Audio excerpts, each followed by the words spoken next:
স্কুলের ছাত্র আছে 16 জন, তার মধ্যে শনিবার স্কুলে এসেছিল 7 জন, আর 5 জন শিক্ষকের মধ্যে স্কুলে এসেছিলেন 3 জন।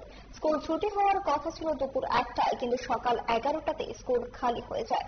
জয়পুর জেলা ব্লকের যুগল কিশোর নগর এসবি স্কুলে গিয়ে দেখা যায় শিক্ষক গগন চন্দ্র কলই মোবাইল নিয়ে শুয়ে আছেন। স্কুলে ছাত্রছাত্রী আসলো কিনা তা নিয়ে শিক্ষকের কোনো মাথা ব্যথা নেই।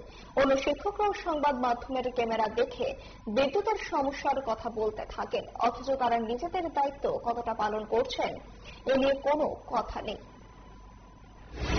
স্কুল টাইম করা পর্যন্ত আমরা একটা স্টুডেন্ট করা পর্যন্ত থাকবে স্কুলে না, একটু আগে যায় দুপুরে ক্লাস চলবে, দুপুরে কতজন আছে? দুপুরে আছে 7 জনের মতন। কতজন আছে স্কুলে? 16 জন। আজকে কতজন আছে? 7 জন স্কুল। ওখানে ক্লাসরুমে কতজন আছে?